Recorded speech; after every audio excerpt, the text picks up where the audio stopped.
What has happened, everybody? James Hancock here. Season 2 of The Lord of the Rings, The Rings of Power is right around the corner, and I thought it'd be an ideal time to discuss J.R.R. Tolkien's work, more specifically, those artists in the past that have managed successfully to adapt his work in satisfying fashion. And I went on a little bit of a bender the last few days, watching a lot of my favorite movies, some of the animated films, some of the live-action films, even got sucked back into the video game Middle-earth: Shadow of Mordor, and I've come to the earth-shattering conclusion that it's really challenging to adapt J.R.R. Tolkien's work. That said, over the years, we've seen some incredible examples in animation, live action, video games, traditional paintings, thanks to the work of legends like Alan Lee, John Howe, Ralph Bakshi, Rankin and Bass, and of course, Peter Jackson.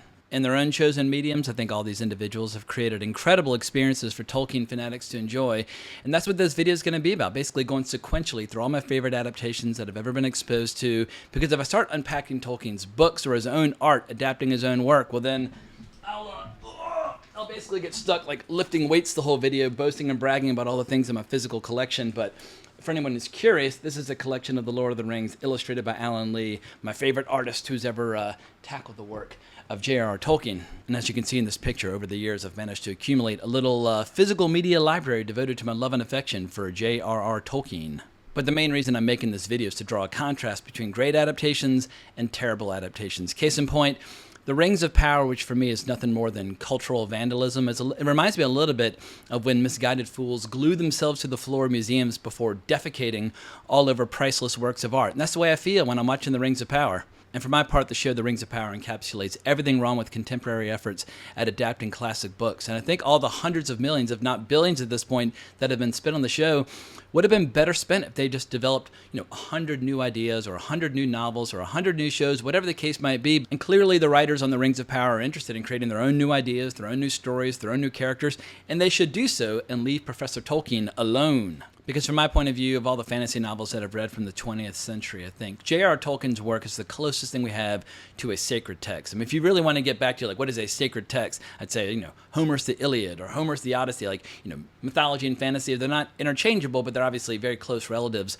But as much as I might revere the work of J.R.R. Tolkien, it's not impossible to adapt his work. I think it's been done very successfully many times over the last half century. I mean, a perfect example would be when I was sitting down in the theater to watch Fellowship of the Ring for the first time, and they started unveiling the last alliance of elves and men. They started cutting to all these incredible close-ups of all these orcs at the base of Mount Doom, and I was like, Jesus Christ, Peter Jackson did it. Not only did he do it, he might have done it way better than I ever could have hoped for in my wildest dreams. But in contrast, when J.R.R. Tolkien's work is adapted poorly, it basically comes across like the television equivalent of that Australian breakdancer Ray Gunn who won the hearts and minds at the Olympics this summer, where basically you can tell immediately she's a charlatan. She's an imposter. She's a faker. She has no business being there competing on the same stage as the rest of those dancers. And I feel the same way about the writers and directors on The Lord of the Rings, The Rings of Power. They're imposters. They're basically faking it, and they have no business adapting this material. And to be fair, it was always going to be a Herculean challenge trying to adapt the second age of Tolkien's Middle-earth because there's just so little written about it. If you want to do the first age, most of the Silmarillion is focused on the first age, and there's a ton of great material there that would make great movies or shows. And if you want to do the third age, well, basically you got The Hobbit and you got The War of the Ring. Obviously, those have been adapted very successfully to one degree or another. But with the second age, you basically have 70 pages at the end of the Silmarillion, as well as some material from the appendices at the end of the Return of the King, which I feel like when there's so little written about it, first and foremost, you should preserve and adapt it as well as you possibly can.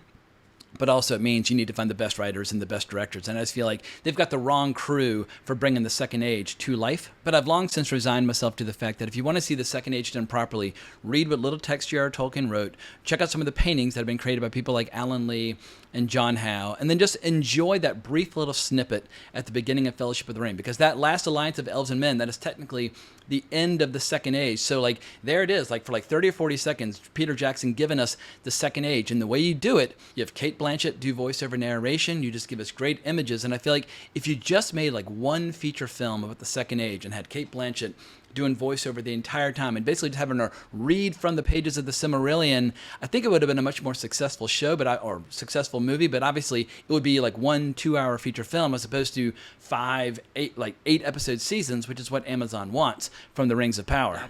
But as challenging as getting Tolkien right can be, I feel like when you find an artist or a writer or a filmmaker or an animator who has managed to get it right, It's immediately self-evident. Like I said, when I sat down to watch Fellowship of the Ring, I was skeptical, I was doubtful, and we all have our nitpicky grievances about the different movies and what they got right and what they got wrong. But that opening from Fellowship of the Ring, I was like, oh my God, like, not only did they get it right, it's like vastly superior to what I ever could have hoped for. Or back in the day when I first got this book, Tolkien's World, which is a collection of paintings from different artists over the years who are obsessed with J.R.R. Tolkien's books.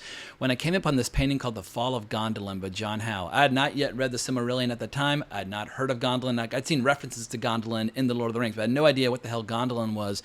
But I was completely transfixed and entranced by the painting. I was like, what the fuck is that? You mean there are battles in the history of J.R.R. Tolkien where there are Balrogs and fucking dragons and like all sorts of horrible monstrosities teaming up at the same time to attack cities? Like, I need to read that book. And then soon thereafter, I did read the Silmarillion and completely fell under its spell and read it many times over. In any event, long story short, in a few weeks' time, if I start to say some critical things about the show The Rings of Power, just know that I always remain open to the possibility of discovering great adaptations. Perhaps season 2 will do a little course correction to some degree, but season 1 was such a total catastrophe, from the terrible dialogue that felt like it came right out of a porn parody of The Lord of the Rings, or the bizarre origin they cooked up for Mithril, or the stupid shit they made up about how Mordor came to be, or the ridiculous allegory of Numenorians afraid of elves coming to take their jobs. I mean, it was just a complete and total fucking train wreck. Or the fact that they managed to turn iconic figures, like beloved iconic figures of the fantasy genre, like Galadriel and Elrond, into figures of ridicule.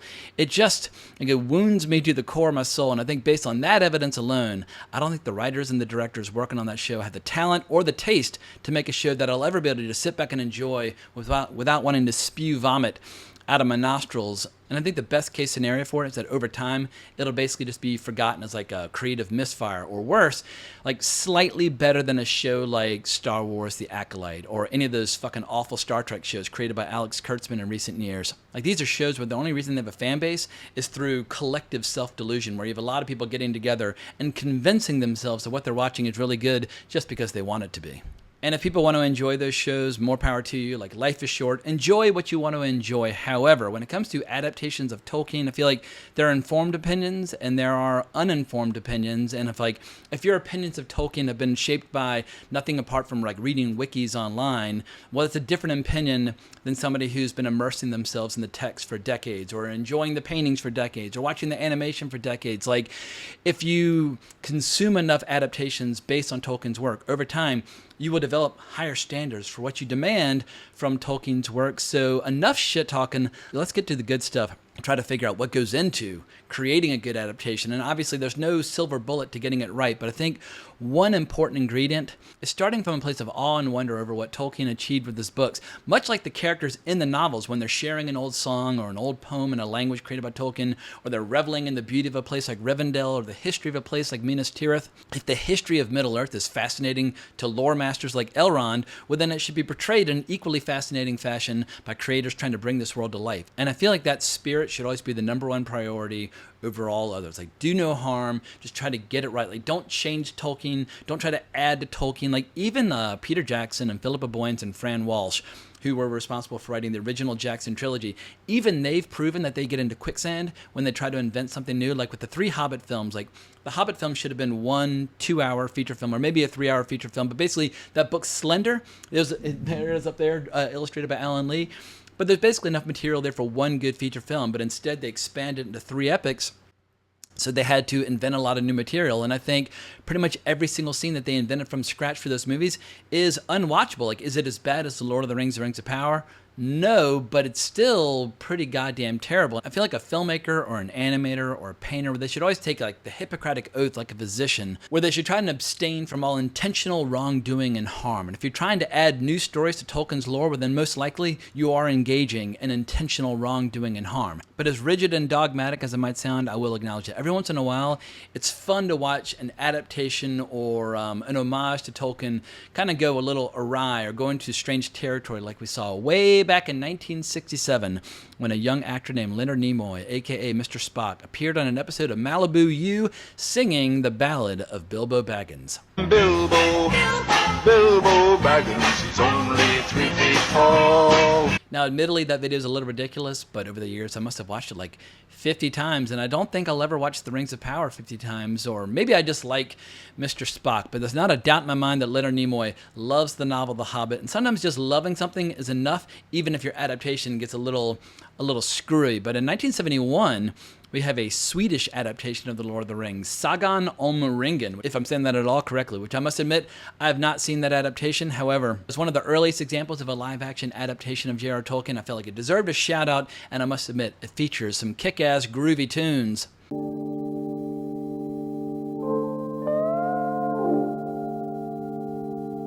But I should also add that around this time, legendary director John Boorman was working on his own live-action adaptation, and he worked on it for years, and the script is still out there. I've never read it in its entirety. Apparently, there's a scene in there where Frodo has sex with Galadriel, which seems a little bizarre in that, as much as I love the books of J.R.R. Tolkien, let's just say that his books tend to be a little chaste, and a little celibate, and a little sexless in their approach and tone, and it's just like, babies just happen, like by some miracle. Like, no one ever actually, like, takes their clothes off and does anything. So putting in a sex scene between Frodo and Galadriel seems maybe even more misguided than the Lord of the Rings, The Rings of Power. However, in that this man directed Point Blank, Deliverance, Zardoz, and Excalibur, I can't help but wonder what his final film might have been like. But by the mid-1970s, we were starting to see some extraordinary art based on the work of J.R.R. Tolkien. And one of the first examples I want to show is by Tim and Greg Hildebrandt, two artists that I know primarily through their erotic art. But in 1975, they cooked up this fantastic piece of art for the Fellowship of the Ring, which ended up on the cover of The Complete Guide to Middle-earth by Robert Foster, first published in 1971, but then expanded in 1978 after the 1977 publication of The Silmarillion.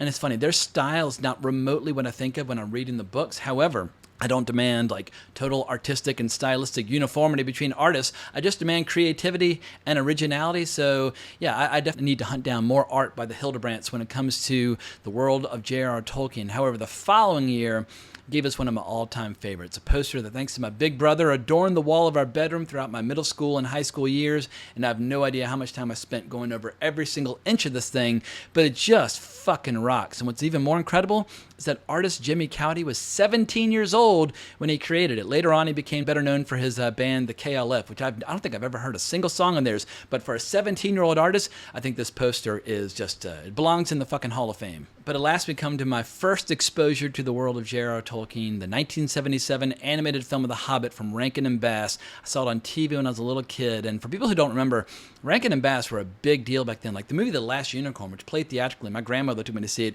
They were big-time animators, and I've always loved their style. I've always loved their approach. But what really makes the Hobbit from 1977 withstand the test of time, I guess there are a couple factors. But first and foremost, they brought in legendary director John Huston to play Gandalf, or Gandalf as I call him. My accent, I know you're supposed to say Gandalf because I've seen Christopher Lee talking about the correct pronunciation of J.R.R. Tolkien. But when you've been calling a character Gandalf for decades, it's very hard to say Gandalf every time. But anyway, Gandalf, played by John Huston. I mean, Ian McKellen, obviously, he is Gandalf for all time. But before Ian McKellen, long before Ian McKellen, like 24 years before Ian McKellen, John Huston brought him to life in a way which has always resonated with me. And, I've spoken at length about John Huston many times on this channel, but as a filmmaker making movies like The Maltese Falcon, or The Treasure of the Sierra Madre, or The Man Who Would Be King, or Fat City, I mean, he's got so many incredible movies to his name, but he's also a really good character actor, as we've seen in movies like Chinatown. In a hole in the ground, there lived a hobbit. And there's something about his tone of voice where he just understands, like, what does it mean to try to create a tale of high adventure? And it's a phrase they use more often than, pretty often throughout the movie. And when we get certain sequences, like when he's narrating what happened to Lonely Mountain when Smaug first arrived. The dwarves, they heard the tramp of doom. They fled their hall to dying fall. Beneath his feet, beneath the moon. It is as good as any adaptation as you are ever going to see, because you have the actual, literal text from The Hobbit being read by John Huston. I'm like, God damn it, can I just get a book on tape of John Huston reading the whole goddamn thing, or get John Huston to read the whole goddamn Lord of the Rings? But he just has that perfect delivery style that makes Tolkien kind of come to life and feel like it's living and breathing. And some actors just really have a knack for it. Like later on, we see actors like Ian Holm or Ian McKellen or Cate Blanchett. Some actors just really get it and some do not, but goddamn, John Huston as Gandalf, incredible. Also, Hans Conried as Thorin Oakenshield. That dude brings a tear to my eye every single time I get to the end of the movie and he's saying farewell to Bilbo. I'm getting goosebumps about a fucking kids movie that came out 50 years ago, but that's how powerful he is as Thorin Oakenshield. And of course, you've got like the astonishing music scattered throughout it, like Come to Goblin Town. I mean, I've seen grown men in their 50s turn into 5-year-olds instantaneously singing the songs from this movie, and it still holds up. My little brother, who's got a 5 or 6-year-old daughter, they sit down and watch this movie all the time, and she sings along and she loves it. And so that's how I know this movie is going to withstand the test of time, because if little children 50 years later are still just completely enthralled by and delighted by a particular movie, it's getting something right. And many decades later, I know they spent a small fortune in the desolation of Smaug, bringing Smaug to life. I've always called him Smaug. I know it's Smaug, but anyway, I pronounce it Smaug, like smog in the air. But as much money as they might have spent on bringing Smaug to life in the desolation of Smaug, when you had Benedict Cumberbatch playing him, I much prefer hearing Richard Boone do his voice. Come along. Help yourself. There's plenty and to spare. It's like that animation. It's fucking terrifying. It's cool. It looks like some of the great late 70s art you would find in like the TSR books for first edition Advanced Dungeons and Dragons. And Richard Boone just goes all the way in on that character, really brings him to life. One of the best dragons we've ever seen on screen in any era. I feel like the best dragon ever is from Dragon Slayer, but Smaug and the Hobbit is definitely in the conversation as well.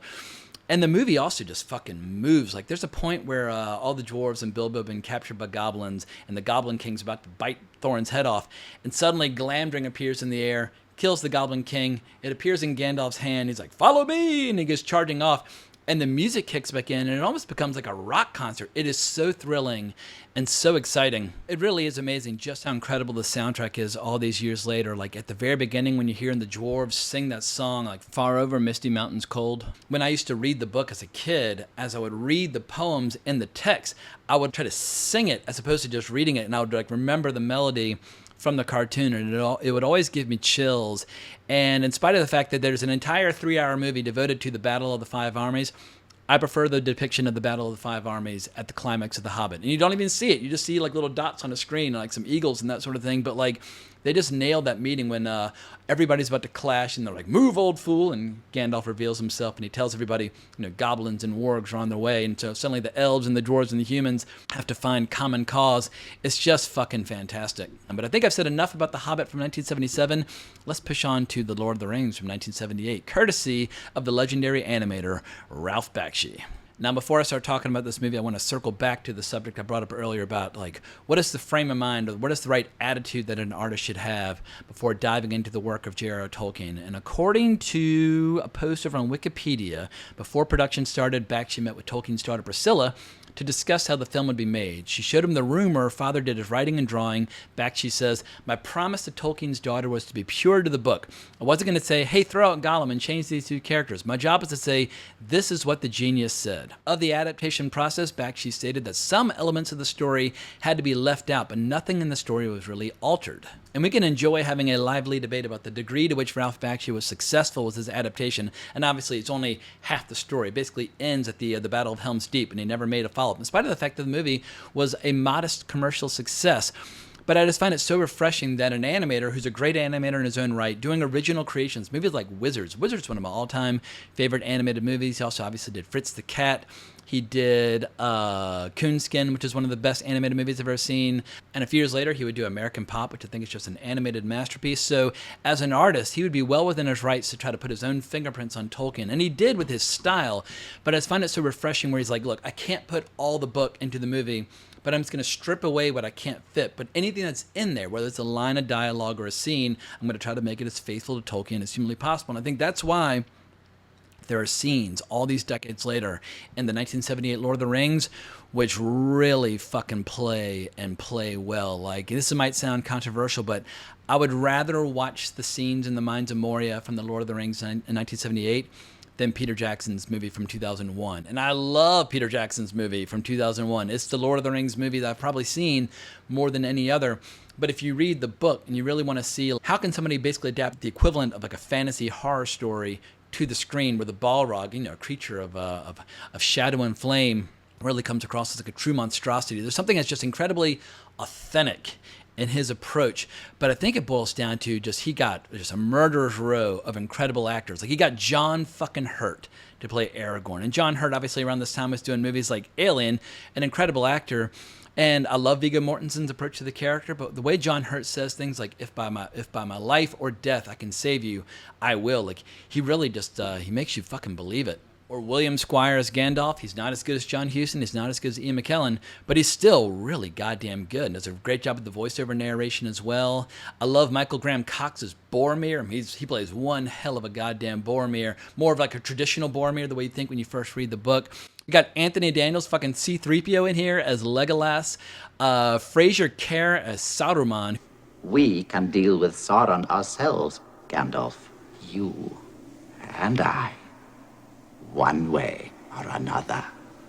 Who's only called Saruman like once or twice in the movie. They call him Aruman throughout most of the movie, which is one of my biggest grievances against the 1978 movie, because apparently the producers felt like Saruman and Sauron sounded too similar, and so, but it's weird when you're watching the movie, people keep calling him Aruman, like, well, his name's not fucking Aruman, it's Saruman, but then like they'll slip up and say it correctly from time to time. Makes the movie, come across as a little sloppy in a lot of ways. But we also have Annette Crosby as Galadriel, and I'll say another thing which I think might be controversial.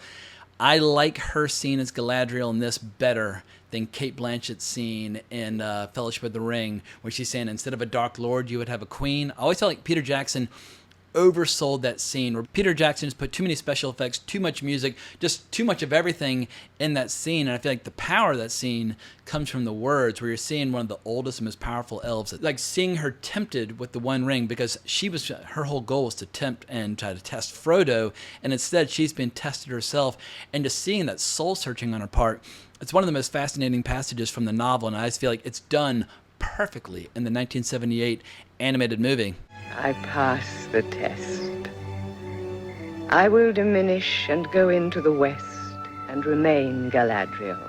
And Bakshi absolutely nailed the ring wraiths as well. This would be an interesting kind of side-by-side contrast, but I would love to see if anybody's ever tried to portray that first encounter with the ring wraith in a different fashion, because every painting, every animated movie, every live-action movie always has that exact same shot of the tree trunk and the hobbits underneath and the Nazgul lurking overhead, and it's like sometimes the angle's a little bit different, but like everything about that setup is done like pretty much identical like over the years. And I'm just wondering like who first composed the shot that way, because one of the earliest examples obviously would be in this movie, but perhaps there's a John Howe painting that he was looking at earlier, but John Howe would have been too young at this point.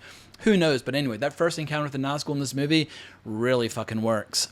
But I think the biggest failing of this movie is that over time it becomes increasingly disjointed. Like the first hour is really good. Second hour less so. Like the first hour it's like, oh my God, like he nailed it. Like he really got it.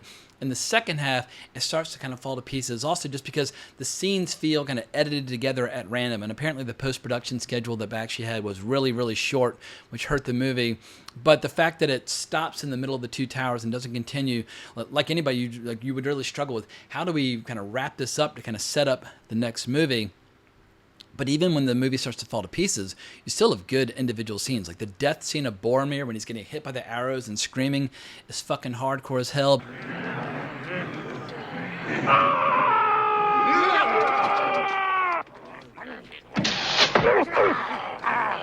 But one final compliment before moving on to the next movie on our to-do list. I think this movie does a better job of showing the deliberations over and the conversation of whether or not to enter the mines of Moria. I've always hated all the changes that Philippa Boyens, Fran Walsh, and Peter Jackson made to who's in favor of it, who's not, and what knowledge they have at their fingertips. Like, in the context of the book, Gandalf and Aragorn have both been through before, and like, as Aragorn says, the memory is very evil. And Gimli's well aware of the fact that it's basically been a tomb for a very long time, but he is curious to hear, or try to find out what has happened to Balin, because Balin went back there many years later trying to set up a colony after the kingdom had fallen many, many years prior. So nobody's expecting, malt beer and roaring fires and meat off the bone, all that nonsense that they have introduced. And also the decision for whether or not to go in there is ultimately decided by Gandalf. Like in the movie in 2001, Gandalf's like, no, he doesn't want to go in, but ultimately Frodo decides. In the book and in the 1978 animated movie, Frodo says, I do not wish to go, but I will go if Gandalf advises it. And then when they get to that doorway, which is, like perfectly illustrated by Alan Lee in one of his paintings, which then was adapted by Peter Jackson very, very well, it's not Frodo who figures out that it's a riddle, it's Gandalf. Like Gandalf is sitting there like trying to figure out what does this mean? And finally he just laughs to himself, says, "Gandalf, you old fool," and he says the word for friend, and they enter. And you can tell in the 2001 movie, they're just trying to make like Frodo more like the hero of that scene and kind of, figuring things out. I just prefer the way Tolkien wrote it, and so I applaud Bakshi for getting that scene right. But I think I've talked about this adaptation enough at this point. It is a flawed movie, and some people do struggle with the different formats throughout. Like sometimes it's live action, sometimes it's animation, sometimes it's rotoscoping with animation over live action.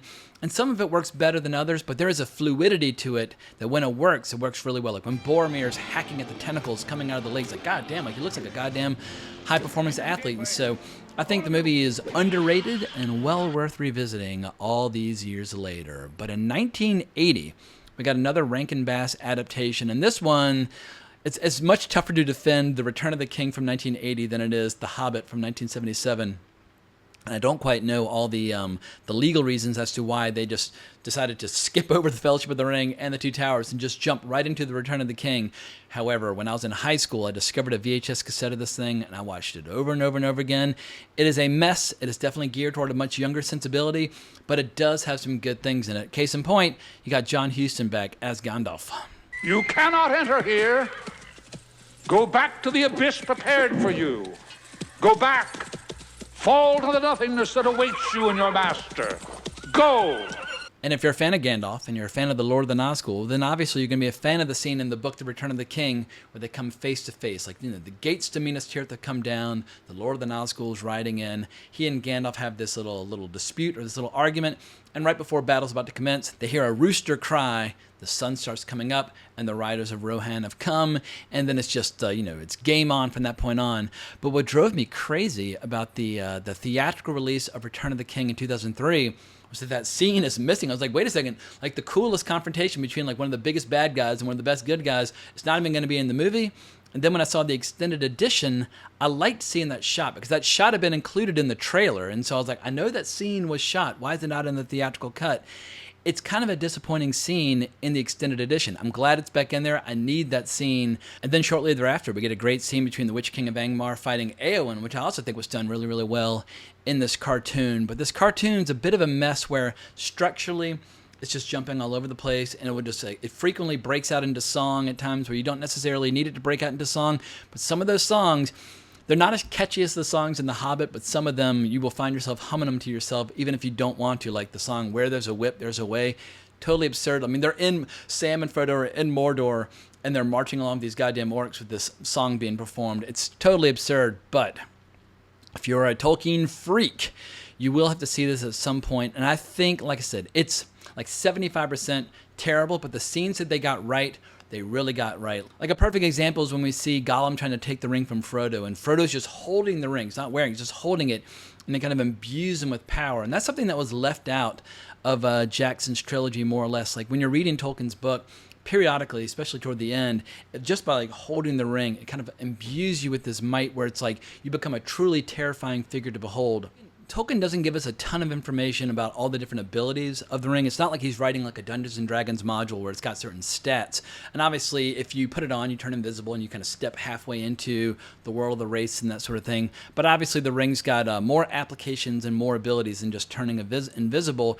And I always like those brief little glimpses he gives us where like Frodo takes on like these horrible qualities that like makes like Gollum like recoil in horror as he's like almost like facing like a mini-me version of Sauron as Frodo increasingly comes under the influence of the ring. And so this cartoon does include that, which is more or less left out of Jackson's trilogy. So I would never claim that The Return of the King from 1980 is the superior to the version from 2003, but if you love the novel The Return of the King and you love animation, then you owe it to yourself to hunt it down.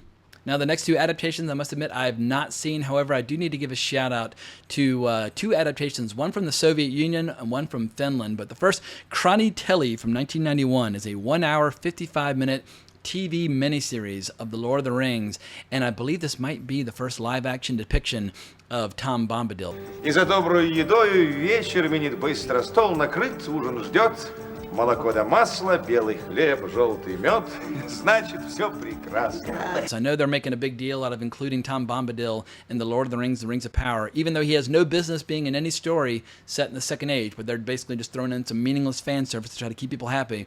But if you want to, if all you need to be happy is to see a version of Tom Bombadil on the screen, well then watch the Soviet Union version, because it was lost for decades, but then rediscovered a few years ago. And that was one of the first big things people were saying. Like, if you want to see Tom Bombadil, check out Kraniteli from 1991.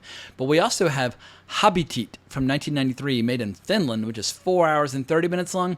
I've not seen this either. However, there's like little scenes where like, wait a second, did Peter Jackson see this? It's almost got like some Jackson-esque like ingredients and that sort of thing. But if I'm doing myself a disservice by not watching the 4 hour, 30-minute version in Finnish, somebody let me know in the comments below.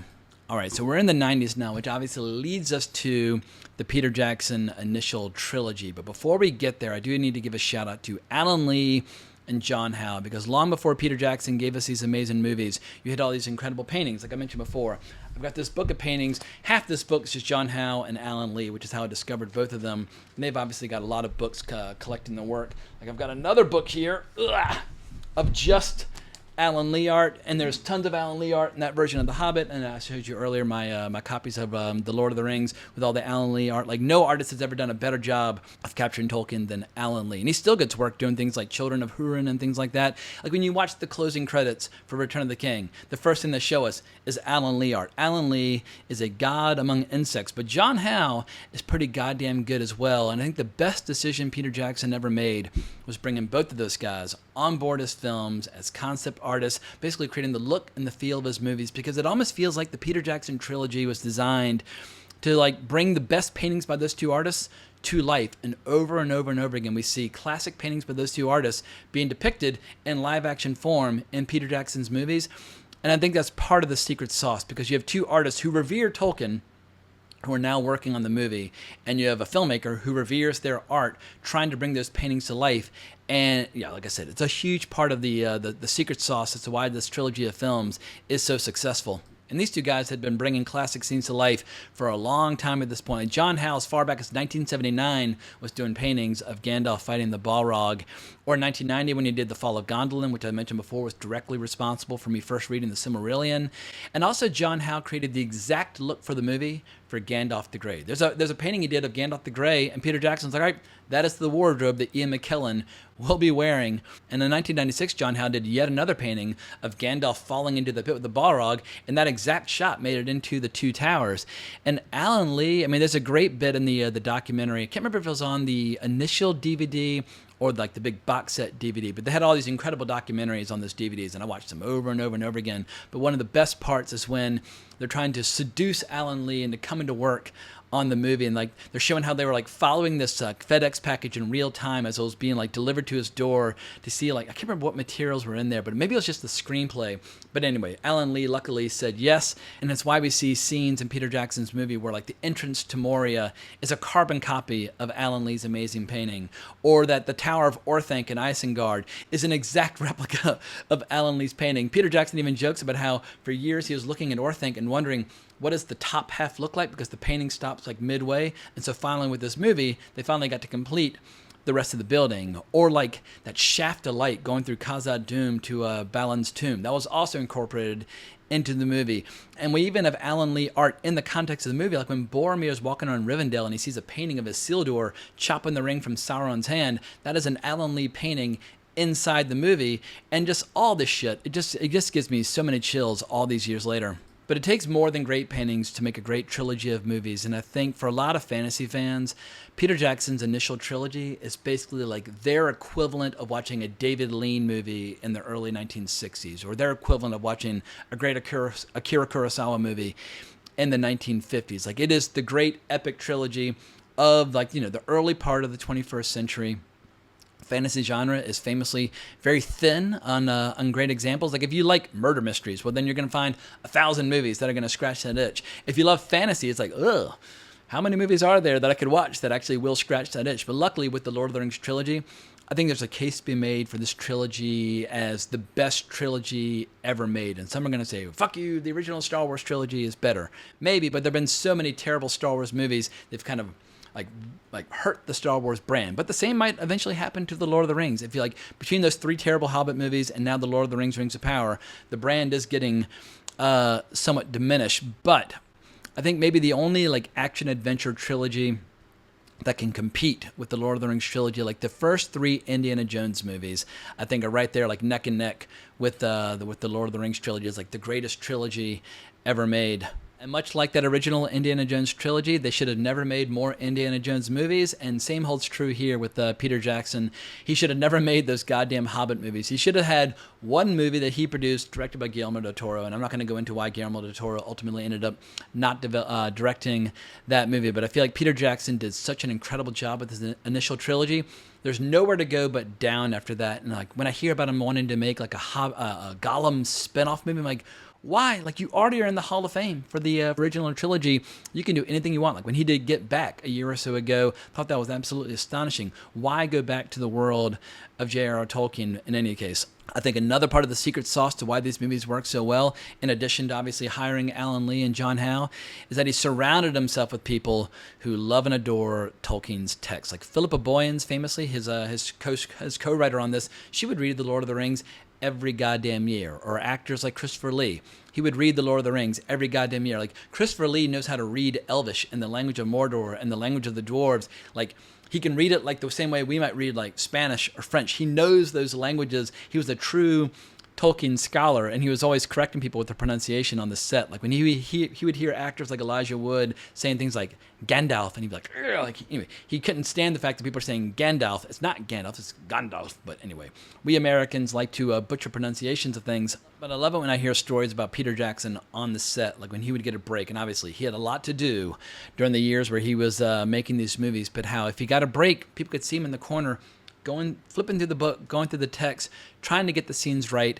And everybody's going to have like a different version of these movies, like that they like would be like their ideal version of like the perfect Lord of the Rings adaptation.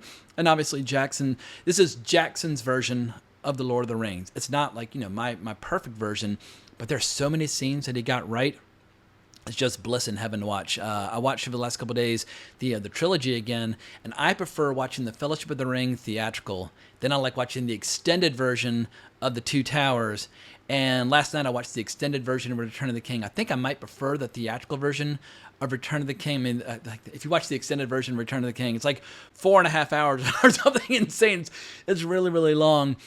But yeah, I think all 6 movies, if you counted like 6 different movies between the original trilogy and the extended versions, you really can't go wrong. It's the best example we have of great fantasy done on a large scale. And I think people need to be reminded that it's a miracle these movies even exist. Like the idea of doing one movie per book was not the norm in the late 90s when they were trying to get this together. One of the reasons that it went to New Line instead of Miramax is that Harvey Weinstein wanted to make it into one movie as opposed to 2, as Peter Jackson initially pitched.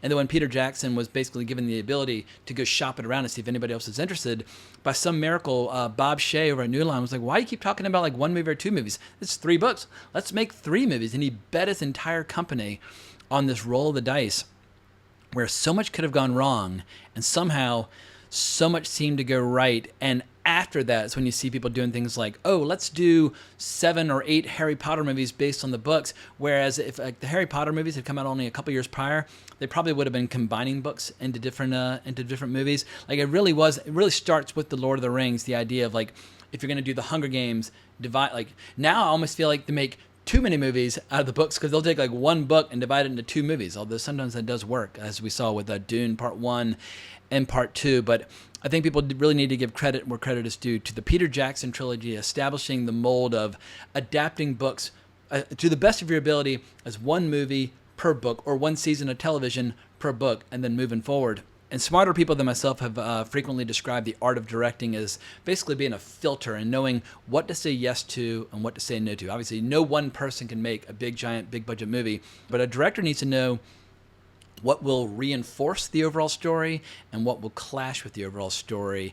And if they can say yes to the right things enough times, well, then you probably will get a good movie. And luckily, Peter Jackson was surrounded by a ton of incredible collaborators where he got to say yes to the right things. I mean, Howard Shore and his score that he contributed, it's like one incredible chill-inducing theme after another, whether it's his music for the Shire or his music for the Riders of Rohan or his music for Gondor, and the way these themes would kind of be like used and then reused and then amplified and that sort of thing. It's just astonishing. Or the contributions of sword masters like Bob Anderson, like some of the sword fights in Fellowship of the Ring, some of the best sword fights that I've ever seen in a big action-adventure movie.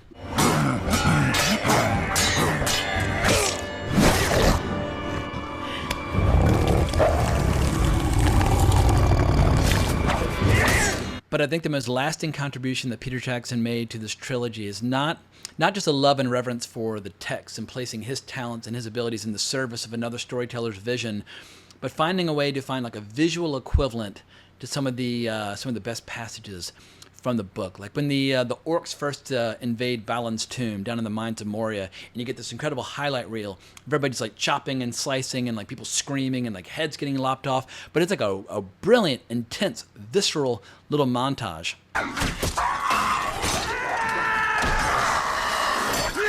Or the giant battle with the Uruk-hai at the end of the Fellowship of the Ring, when you got Aragorn going up against, was it Lurs or Lurd or whatever the fuck that horrible monstrosity is named. Like, it's not just enough to have like a great sword fight. You have to have great cutting and great rhythm and great pacing and like great over the head shots. It's just it's beautiful, epic visual storytelling. Or the idea of opening the two towers with that giant, beautiful scene over the mountains, over the misty mountains, where you slowly but surely get kind of like invited back into this world. Because what a lot of people might not know is that New Line Cinema wanted yet another voiceover narration by Cate Blanchett, kind of summing up the events of the first movie in case people had missed it, and then ease people back into the two towers. And early on, Peter Jackson had this idea of doing that painting by John Howe of Gandalf and the Balrog falling in, and he knew he would have like the perfect idea for an action scene to open it up. But it's like a big balls bet to throw people back into their memories from Fellowship of the Ring, and then change their memories by following Gandalf down to the pit with that incredible fight scene with Gandalf hacking and slashing and stabbing with Glamdring, and like, you know, it just shows how, even if you're trying to get the books right, you have to remember that you're making a movie and you have to tell your story in visual form. And so over and over and over again, Peter Jackson gives us these fantastic scenes. Or the build-up to the battle at Helm's Deep. That's some incredible filmmaking there. Like, it's not necessarily on the page as depicted by Peter Jackson, but it was depicted as a painting by Alan Lee. The only mistake Alan Lee made with this painting was that the curve of the wall was wrong. You always want to have a curve of a wall so that the archers can shoot anybody along the wall sooner. They fixed the curve of the wall, but they basically did Alan Lee's Helm's Deep. But that build up to the battle with like the drums being beaten, or hearing Theoden reading poetry as they're showing them hand out armor and weapons to little kids, I'm getting goosebumps even remembering it. There's this one shot of a kid as they put a helmet on his head, like the kid's like 8 and he's about to fight Uruk-hai, but you realize this is truly an existential fight for humanity. And I knew that shit was going to rock when I saw the trailer for The Two Towers. I must have watched the trailer for The Two Towers more than any other movie in history because I love The Fellowship of the Ring so much. But that trailer was so dark, had that incredible music from the movie Requiem for a Dream. And when the lightning starts flashing and you're seeing like Legolas looking over at Aragorn, it's like, this is going to be fucking just the shit. And it was the shit. It was one of the coolest battles, probably the best siege warfare that we've ever seen in any movie from any era. But it's just a great example of Peter Jackson taking what's on the page and then opening it up and depicting it and interpreting it in visual form. Or the lighting of the beacons in Return of the King. It's one of my favorite moments I've ever seen in a movie ever. Like, and it's funny how like the lighting of the beacons is like the mirror image to an earlier sequence where in Return of the King, Gandalf's arriving at Minas Tirith with Pippin, and they're riding through all those levels, going higher and higher, and you're hearing this incredible theme building and swelling as he gets higher and higher up. I think it's the 7th level at the very top where Denethor is located. But as that music's building, as it gets so chill-inducing, but then that score comes back for the lighting of the beacons. As we're following the flame, and it doesn't even make any sense, like where some of those beacons are. They're like on mountaintops. It's like, have those guys just been up there for 100 years waiting to see if the beacons would ever be lit? But as the camera's moving and the music swelling, it is pure epic visual storytelling. And that just shows how if you're going to adapt Tolkien, you have to adapt the essence of Tolkien, but at the same time, you have to know how to approach it the same way David Lean would and give us something truly breathtaking. But as great as Peter Jackson's talents were as a filmmaker at this time, and he's still a really good director. I mean, Get Back was absolutely fantastic.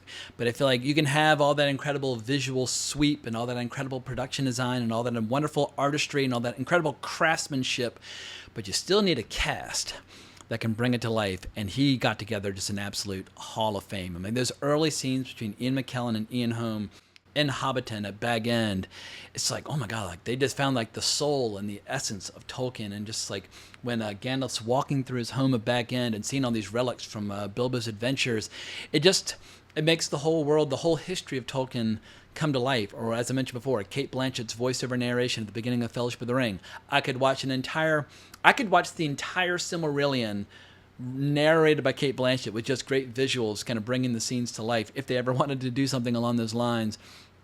We're getting Christopher Lee in there as Saruman. It's just dream casting. But there's so many other incredible actors in there, like Billy Boyd as Pippin. There's something about that high-pitched Scottish accent of his. It makes me just crack up to this day. And here talking about, we've had one, yes, but what about second breakfast? I mean, my little brother and I are always joking about second breakfast, and it's all due to Billy Boyd. He's just absolutely fabulous. Elijah Wood obviously is fantastic. Sean Astin as Samwise. I feel like obviously he's gotten his due, but he really is like the Rudy, for obvious reasons, of this trilogy. Like at the end of the Two Towers, in a scene which I don't even like, they should have never had Frodo and Sam go to Osgiliath. I hate that whole scene. It adds like 20 minutes to the movie that shouldn't even be there. They should have just parted ways with Faramir and moved on with Gollum. But during that scene, there's a long speech about opportunities for people and stories to turn back, but they didn't, and how there's some good in this world and it's worth fighting for. There's some good in this world, Mr. Frodo, and it's worth fighting for. But it's just a bone-chilling scene. And I can remember when The Two Towers came out in 2002, in the New York Times, there was a full-page spread advertising The Two Towers, and it just printed that entire speech in full. And I was like, whoa, that's an interesting way to advertise The Two Towers, and it's incredibly effective. It's an amazing scene. But I think arguably the most chill-inducing moment of the entire trilogy is when Frodo's talking about how he's got nothing left, and Samwise just says, well, I can't carry it for you, but I can carry you. I'm going to start crying. And he picks him and says, come on! And starts struggling up the slope of Mount Doom, and we hear that music, that incredible Annie Lennox song from the end of Return of the King really kicks into high gear. It's so fucking powerful, and all these decades later, it's still just, I find it emotionally overwhelming. And speaking of chills, I think that's at the root of why this trilogy is so successful. It's so fucking emotional. You feel such an incredible range of emotions throughout the entire experience. When it wants to be sad, it's just unimaginably sad, and it's so incredibly moving. And when it wants to be terrifying and treacherous, it can be equally terrifying. Or if you want to just have full-blown exhilaration, I can't think of a more exhilarating scene that I've seen in the last 25 years than when the riders of Rohan come over the hill and prepare to charge and lift the siege of Minas Tirith. Because Bernard Hill as Theoden just goes to fucking town. And it's funny, that speech he gives, it's similar to the speech from the book. I've actually got a little image that I took of the original text. But one of the crowning achievements of Fran Walsh and Philippa Boyens and Peter Jackson as writers is the way they're able to take a lot of Tolkien's text. Sometimes they would move things around to different places in the story where they needed it, but they would always try to find as much of Tolkien's his phrasing as humanly possible to bring these scenes to life. And that's what makes oftentimes the Rings of Power seem so inauthentic and so artificial, is that they're trying to do Tolkien dialogue, but they're not Tolkien. They don't know how to do it. But this scene where Theoden is speaking to his men before they ride into battle, most likely to certain death. I watched that scene in the theater bawling like a baby back in 2003, and it's the main reason why I saw this movie 6 times in the theater. And I was excited about the scenes because it's one of my favorite scenes from the book. But Return of the King for me is a very uneven movie. It's got a lot of terrible stuff. It's got some uneven stuff. And the extended version has so many silly scenes of Gimli just acting ridiculous. I'm like, we're kind of getting into a different kind of movie here. Y'all might be making up too many silly comedic scenes with Gimli. But for me, the whole 4-hour ordeal is worth it just to watch Theoden leading his men into battle. It's just fucking astonishing. But I've said repeatedly throughout this video how challenging it is to add something to Tolkien without it kind of clashing or immediately being rejected by all the other stuff that's authentic or feels loyal to Tolkien. But Peter Jackson and his team did manage to make a few contributions that totally break like the text or break the lore, but still somehow work, like before the Battle of Helm's Deep. This does not happen in the book, but a bunch of elven archers come from the forest of Lothlorien to aid in the battle. And when they show up and you hear that music, it's like, and it's the theme song that Howard Shore wrote for Lothlorien.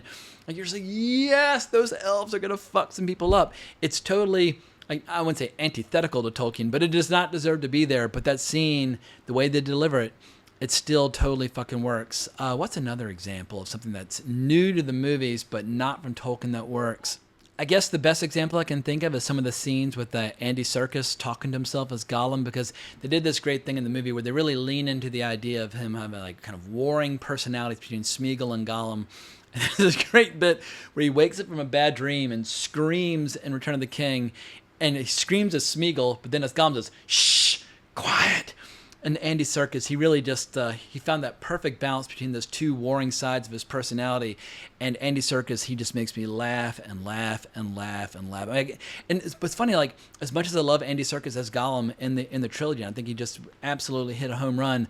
I don't want to see a spin-off movie about Gollum and his adventures. I just feel like there's like a half a paragraph about Gollum's adventures while he's looking for the ring. It does not need to be made into a feature film. Just give us that one little paragraph. But goddamn, Andy Serkis, this was the beginning of a legendary career as a performer and now as a filmmaker. I feel like of all the people whose career got a lift from The Lord of the Rings, Andy Serkis has got to be the poster child of spinning off his accomplishments in this trilogy into a directing career in his own right. He really has become like an incredible innovator when it comes to the art of motion capture and so on and so forth. But as much as I love these movies, I must admit, some of the stuff they added doesn't quite work. Like, I was watching the extended version of Return of the King last night, and pretty much everything from the Paths of the Dead does not work. All you need is the situation where Aragorn tells him, look, if you come join me in battle, like, I will hold your oaths fulfilled. But there's some really stupid stuff that, like, when you watch the extended version, like, oh, there's a reason why all this stuff was cut.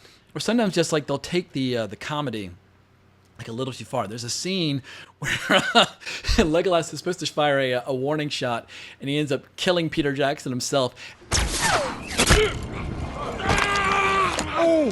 And it makes me laugh, but it's just it's a big giant distraction. I feel like at that point you could just tell the filmmakers maybe they were having a little bit too much fun with the movie, and they were kind of taking too many liberties. But the reason they're taking so many liberties is because so many things worked so well. Like that scene in Fellowship of the Ring where Ian McKellen, bringing all that Shakespearean gravitas that, I mean, he's a huge Shakespeare fanatic, but he knew how to bring that Shakespearean gravitas to the world of Tolkien. But it's a scrap of dialogue that comes much earlier in the book, The Fellowship of the Ring, but they found a brilliant way to drop it into the Mines of Moria. It's a pity Bilbo didn't kill him when he had the chance. Pity? It was pity that stayed Bilbo's hand. But he has that incredible scene where he's correcting Frodo, after Frodo says, like, it's a pity Bilbo didn't kill Gollum when he had a chance.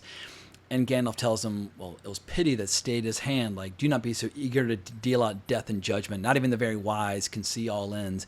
It's just astonishing, but like the emotion's incredible, but structurally it's incredible. The scene plays so well, even though it doesn't belong there.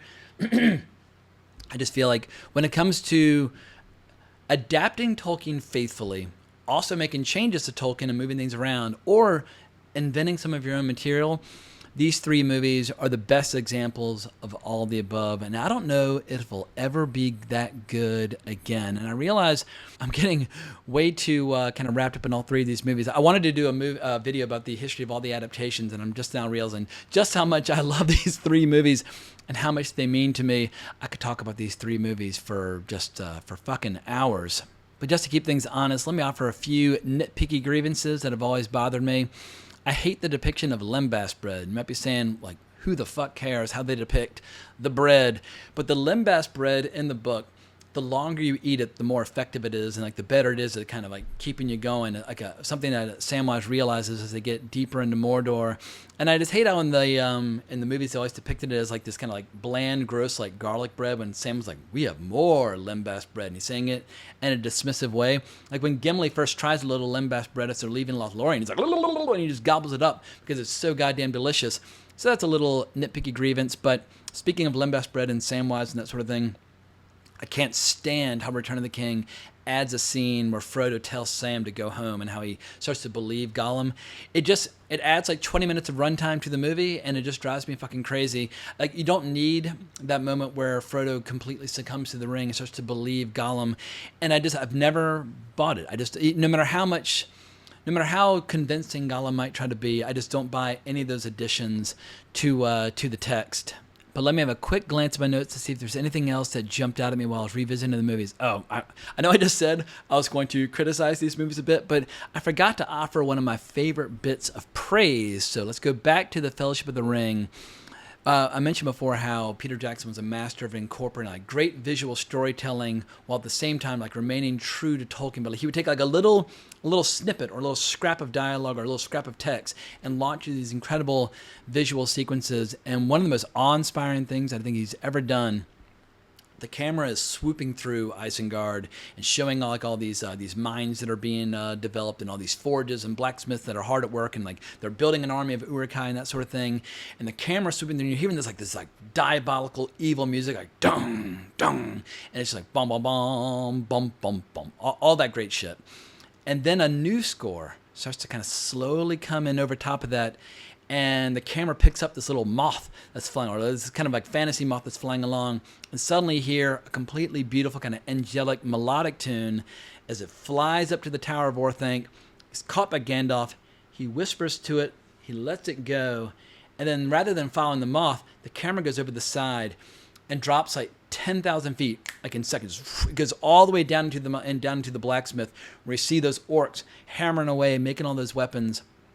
But it's like a 50-second long sustained shot, and it has so many different conflicting emotions where it goes from like hardcore like evil orc culture to uplifting inspirational fantasy stuff, and then it goes right back to like the roughness of what the Uruk-hai represent. It's just magical, and like nowhere in the book The Fellowship of the Ring will you find a passage that describes that scene, and yet Peter Jackson and his team, they cooked it up, they put it in there, and it just works beautifully. And a large part of that is due to the fact that the models and the miniatures used for this movie are perfectly kind of seamlessly woven in with all the digital effects. I feel like this movie came along at an interesting time where you've got old-fashioned techniques of miniatures mixed with the new digital techniques of computer-generated imagery. And they go together so well. And people used to joke on the set about how they weren't miniatures, they were bigatures, because the miniatures were so big, you couldn't call them a miniature. They were a bigature. And I think one of the best bigatures they created was for Barad-dûr and Mordor.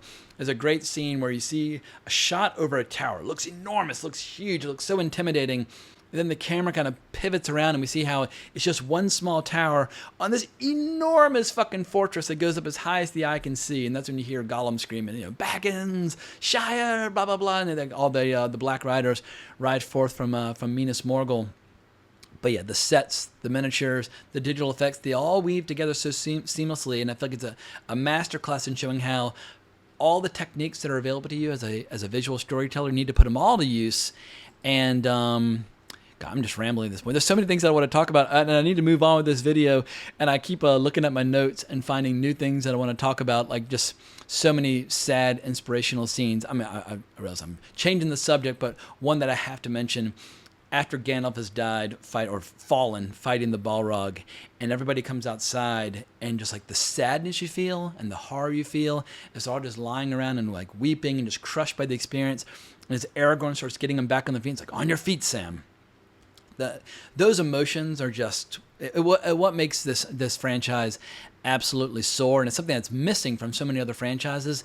And I just feel like anytime you revisit this trilogy, you're going to be blown away all over again. And I think a huge part of that is how lived in the world feels. It never feels like fantasy at a distance, like you're watching some cartoon under glass. The world really lives and breathes. Like at one point early on in Fellowship of the Ring, Gandalf goes to Minas Tirith to do some research about the One Ring, and we see him like smoking and drinking while he's reading all these books about Isildur. And there's something about just watching him like sip from a cup. It's like, oh yeah, like even though he's like a great powerful wizard, like almost like a demigod, he still needs to drink. Or like the scene in the Two Towers and everybody's gearing up, we're getting ready for the siege, and you see Aragorn like strapping on all his weapons and he's tying on all these leather knots. It looks like he's done it 10,000 times. Like he's been in a battle over and over and over again. All of his equipment seems like well cared for, like well oiled, ready for use, ready for action. And you just believe, like, this is a guy who's like 80, 90 years old, who's been into battle how many times, and he knows precisely which weapons he needs, what armor he needs, and what's going to be a waste. But then in perfect contrast to that great gritty realism and like believability of this world, you also have moments where they say, fuck it, we're just going to give you a great, beautiful, like digital tableau, but you're going to love it all the same. Like the very end of the Two Towers, when Gollum's like, follow me. And it's like, it's like so ominous. And the camera starts floating up and over the mountains, and you get this just terrifying shot of Mordor and, like Mountain Dooms blasting out lava, and you see Barad-dûr off in the distance. And then the music starts to kick in, and it's that song, Gollum song, performed by Emiliana Torrini, David's daughter.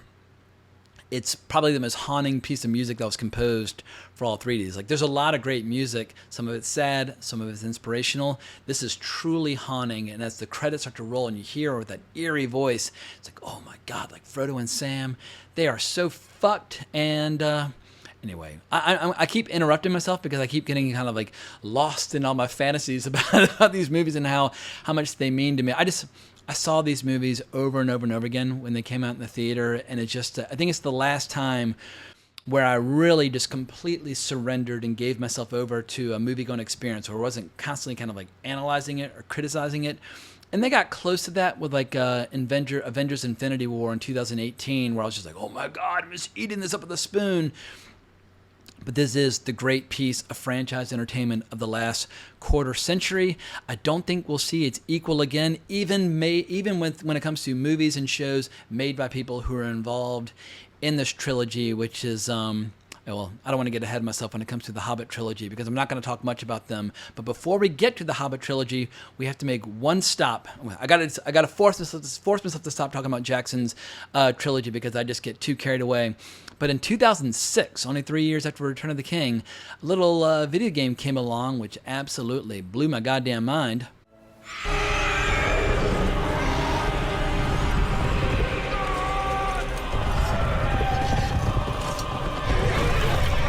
And that game was The Lord of the Rings, The Battle for Middle-earth 2 in 2006. A game which sadly, I believe now, might be extinct. There's a weird thing going on where certain video games cease to exist when like certain servers go down or when like they're no longer basically being supported by the people who created them.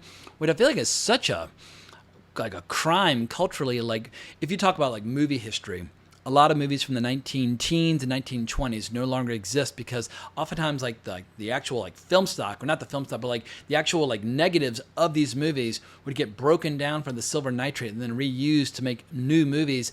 Or sometimes movies would just deteriorate into nothingness. Like, you have the vinegar syndrome. But the reality is it's estimated around 80% of silent movies no longer exist. And some people might not care, but for people who love silent movies, it's like, oh my God, how many more masterpieces out there like The Passion of Joan of Arc or Sunrise might we discover if more of those silent films had survived? And I think we're seeing a similar thing now where a lot of video games in the 21st century just have ceased to exist without any form of like record being made or basically being allowed to be played. And the same holds true now, or at least to my knowledge, with the Battle for Middle-earth 2, which is a relatively simple strategy game where you can either play through the events of the Lord of the Ring on the good side or the bad side, but you're basically building units like any real-time strategy game. You got to build up your towers and your resources and that sort of thing, attack a base, destroy it, and you move on to the next big battle.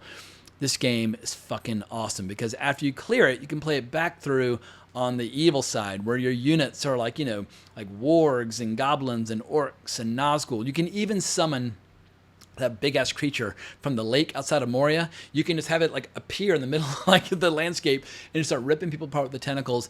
I fucking love this game. I played it until my eyeballs bled. So if you're a fan of real-time strategy games, this is a game that definitely needs to be rediscovered and resurrected or like remastered for a new age. But to my knowledge, you cannot play it right now. So if anybody knows how to play the Battle for Middle-earth in 2024, please let me know, because as I was watching the trailer to this game, I started getting a powerful itch to play it again.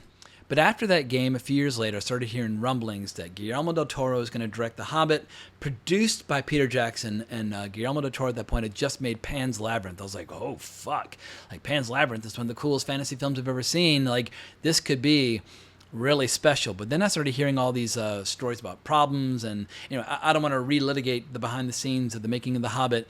long story short, instead of being one feature film directed by Guillermo del Toro, suddenly it was turned into this big bloated monstrosity of three 3-hour movies, which I think was just strategically, they were just so completely off base in that approach, because The Hobbit is not The Lord of the Rings. The Lord of the Rings, first and foremost, is just longer, but it is a big, epic, sweeping saga that deserves 3-hour movies. You cannot recreate the phenomenon out of The Hobbit. Like, look elsewhere. Find another great fantasy series. If you look on the wall behind me, there are a bunch of great fantasy series that deserve that treatment. Like, there are 9 books there by Joe Abercrombie that could be turned into the world's greatest fantasy series that the world has ever seen. But with The Hobbit, all it needed was a feature film. But I remember seeing the trailer for An Unexpected Journey. When the dwarves started singing, I was like, is this good? It's not as good as the song from 1977, but I'm invested. Then the movie came out, and I saw it twice, but I could just tell something was missing, something was wrong, and mostly because they kept adding new shit that didn't need to be there. And by the time I saw the Desolation of Smaug and the Battle of the Five Armies, I realized, all right, this trilogy is just, it's not for me. Is it as bad as The Lord of the Rings, The Rings of Power? Hell no. But it's got a lot of awful stuff. It's just got so much padding that does not need to be there, and it's just like subpar writing, subpar performances. Everything that was magical and everything that was brilliant about the Lord of the Rings trilogy is missing from the Hobbit trilogy. And I know it's got its admirers where they're like, I've heard people say, I just want to be in that world. I just love that aesthetic. I just love the way everything looks, the way everything feels. More power to you, but I would just rather go back and watch the Lord of the Rings trilogy, which is vastly superior. And I'm sure that the great majority of the cast and crew involved in these 3 movies were lovingly and devotedly trying to do the best job they possibly could. But I just feel like when you start making up shit for the world of Tolkien, you very quickly get into creative quicksand. So it just shows how even if you've made arguably the greatest trilogy in the history of movies, you can still get into slippery territory when you try to adapt Tolkien in kind of a strange, how can I say, just like misguided way. Once again, it should have been one feature film instead of a trilogy of bloated 3-hour movies. But I don't want to besmirch the good name of all the people involved in that trilogy too much, because they gave me so much joy and continue to give me so much joy with that original trilogy. Let's talk. We have one last stop to make before the end of this video of an adaptation that I absolutely dearly love, and it's actually one that's going to contradict a lot of things that I've said about being faithful to the text or to the lore, because Middle-earth Shadow of Mordor from 2014 and its sequel, Middle-earth Shadow of War from 2017, these are really, really fun fucking video games. But if you love the character of Celebrimbor, if you love the lore of what happened between The Hobbit and The Lord of the Rings when this story takes place, let's just say it runs like roughshod over like all of Tolkien's lore, but the gameplay is so exciting and so addictive, and the look of the game is so faithful that you can easily lose like, a couple hundred hours into these 2 games. And one of the main reasons I want to wrap up this video and move on is because as soon as I finish editing this video and post it online, I'm going right back into Shadow of Mordor and playing again. Last night, I just finished watching Return of the King, the extended edition. I was like, you know what? Let's play one of those games just to see how well they hold up all these 10 years later. And like 5 minutes into it, I was like, oh my God, this is so fucking cool. And it's funny how with Shadow of Mordor, it has all these amazing cutscenes and cinematics and that sort of thing. I skip all of them. It's the gameplay that I like. It's got a similar format to Assassin's Creed Black Flag, when you have like these maps where you're unleashed, where you've got all these little side quests and all these little main quests, where it just gives you this incredible feeling of accomplishment when you're looking at a map at all the little item or areas of interest, and you go there and you either do your little quests or you pick up your little herbs or whatever, and then slowly but surely you level up all your various skills and attributes. And I just find it compulsive and addictive and exhilarating, to the point where like my trigger finger starts hurting so badly, I start using my middle finger, just trying to give like my index finger a break. But if you're curious about the premise of the story, here's the gist of Shadow of Mordor. And this comes straight from Wikipedia. Shadow of Mordor is based on Tolkien's Middle-earth legendarium and Peter Jackson's movie franchise. The game takes place in the 60-year gap between the events of Jackson's The Hobbit and The Lord of the Rings. The family of Talion, voiced in motion capture by Troy Baker, a ranger of Gondor responsible for guarding the Black Gate of Mordor, is killed by the armies of Sauron, but Talion is revived with wraith-like abilities and heads into Mordor to exact his revenge. Mordor is not yet a barren wasteland in the story. The player will encounter Gollum, voiced by Liam O'Brien. Talion discovers that the wraith who revived him is Celebrimbor, voiced by Alistair Duncan, the greatest elven smith, master of the Second Age, who also seeks revenge against Sauron. But if I had to make the pitch as to why these 2 games are so addictive, imagine getting to be like the coolest Dunedain Ranger, the coolest warrior of Gondor that you can possibly imagine, and then going into Mordor essentially on a suicide mission and just killing as many orcs as you possibly can, while at the same time using some powers like some wraith-like abilities courtesy of Celebrimbor.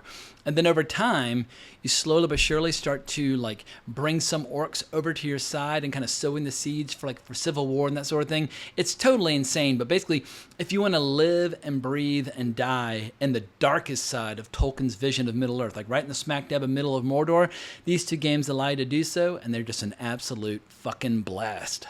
And if you compare the Celebrimbor from these two games with the complete and total fucking douchebag playing Celebrimbor in the new TV show, it is night and day. Like, I much prefer the depiction of Celebrimbor from these games, where he's kind of mysterious and terrifying and dangerous. And, you know, he's one of those guys where he was mad with ambition and creativity, and that's one of the reasons why he so eagerly succumbed to the teachings of Sauron as they were developing on the Rings of Power. But you really believe that this is the look and flavor of Celebrimbor, even if they haven't necessarily found enough lore to justify two big giant games. But once again, the lore breaking in these games doesn't bother me in the least, because I just press B and I skip it and I get right back into the gameplay, where just the look of Mordor and the look of the orcs and the look of these bases as you're taking them out and engaging all these assassination missions and that sort of thing, I find it completely, totally irresistible. So for anybody who says I'm a curmudgeon or too much of a purist when it comes to adapting Tolkien, my biggest example for why I'm not a purist would be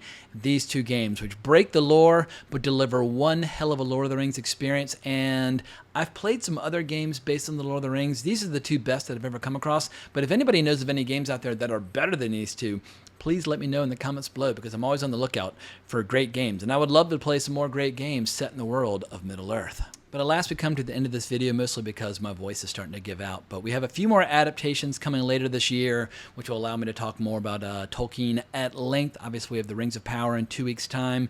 And we also have the animated film, The War of the Rohirrim, coming in December. I have low expectations, because it sounds like, once again, they're taking a few ideas or a few characters and using that as a jumping off point and then making up their own shit. And maybe that works with a video game. If you're going to do a movie about the Rohirrim, they should just do the story of how Helm's Deep came to be, stuff where you actually have text from the appendices. But my understanding is that with the War of the Rohirrim, they're making up their own characters, they're making up their own stories. So I'm keeping my expectations at absolute rock bottom. But as you know from this video, I love animation based on Tolkien, but you have to do it right. I think Ralph Bakshi and Rankin and Bass did a damn good job, given their given their means and limitations and that sort of thing.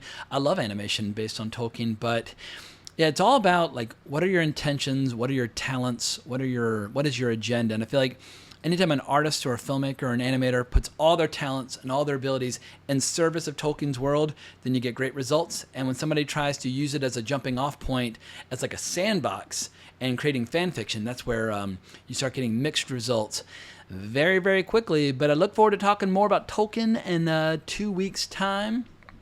Hope you enjoyed this little journey with me. And if I gave you some ideas for some paintings to look at, or some games to play, or some animation to watch, well then, mission accomplished. That's why I made this video in the first place. So thank you so much for sticking with me every step of the way. Hope you didn't get turned off by my negativity on some fronts, but when it comes to Tolkien, I feel like you got to draw a line in the sand, and you must demand excellence. And anything that falls short of that, well then, needs to be criticized and torn apart to the best of our abilities. So on that note, I'm going to wrap the sucker up. Hope you enjoyed the video. Please consider liking the video, subscribing to the channel, hitting that notification bell, but more importantly, as always, onwards and upwards.